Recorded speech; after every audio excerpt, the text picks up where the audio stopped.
Pour vous connecter à votre tableau de bord WordPress, rien de plus facile.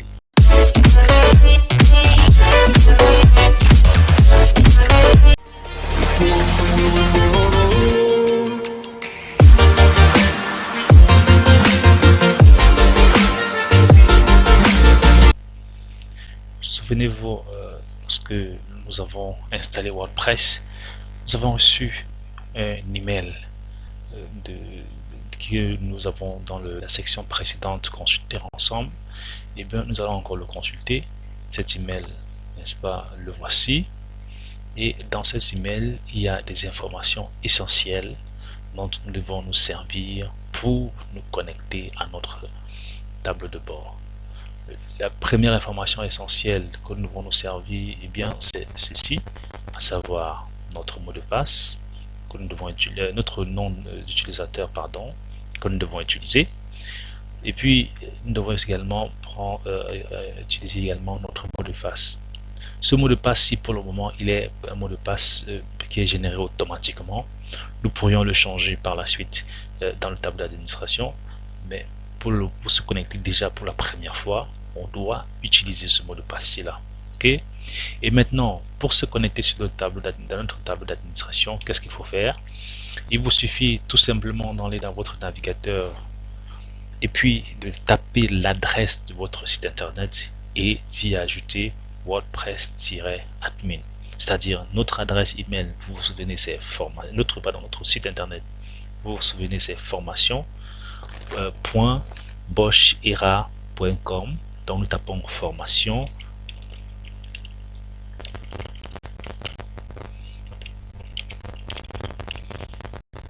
.boschera.com et nous ajoutons /WordPress-admin. WordPress admin, c'est tout simplement pour WordPress administration, et puis nous entrons. Cela va nous afficher une page de connexion WordPress dans laquelle nous devons entrer d'abord en premier lieu notre nom d'utilisateur, puis en second lieu, n'est-ce pas, notre mot de passe. Donc, comme nom d'utilisateur, nous venons dans le mail qui nous a été envoyé. Et s'il vous plaît, il faut toujours vous souvenir de vos informations de connexion, parce que si vous les perdez, vous devriez à chaque fois les générer, et ce n'est pas souvent conseillé. Donc nous entrons admin. Maintenant, pour le mot de passe, nous revenons dans le mail, nous copions le mot de passe et nous allons dans la page de connexion et nous le collons. Et nous résolvons le petit calcul qui est donné en bas. 19 moins 2, ça fait 17.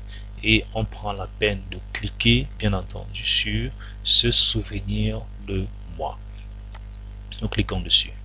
Je voudrais juste faire une précision, c'est que vous auriez pu donc directement cliquer sur ce lien-ci, parce que c'est le même lien que nous avons entré, n'est-ce pas, dans le navigateur. Vous aurez pu cliquer dessus. Mais pour ne pas à chaque fois rentrer dans le mail et cliquer dessus, qu'est-ce qu'il vous faut faire?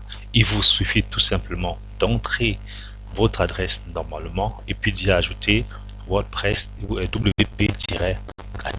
Ok, donc notre page de connexion, le voici.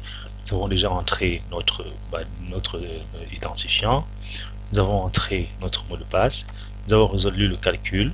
Là, nous avons cliqué sur ce souvenir de nous et nous cliquons sur connexion pour, n'est-ce pas, nous connecter à notre tableau de bord WordPress. Donc notre tableau le voici. Notre tableau il se présente de manière ordonnée.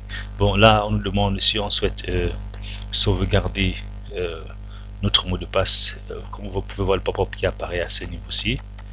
Si je souhaite sauvegarder le mot de passe, vous devez toujours mettre en tête que vous sauvegardez les mots de passe sur une machine que lorsqu'il s'agit, n'est-ce pas, d'une machine personnelle. Ne sauvegardez pas de mot de passe lorsque cette machine-là, lorsque la machine sur laquelle vous travaillez n'est pas votre machine personnelle, c'est-à-dire qu'une machine dont vous êtes la seule personne à y avoir accès. Donc, pour le moment, c'est vrai que c'est une machine dont je suis la seule personne à avoir accès, mais comme nous allons probablement changer de mot de passe, nous allons le faire d'ailleurs, je préfère cliquer sur non, je ne sauvegarde pas.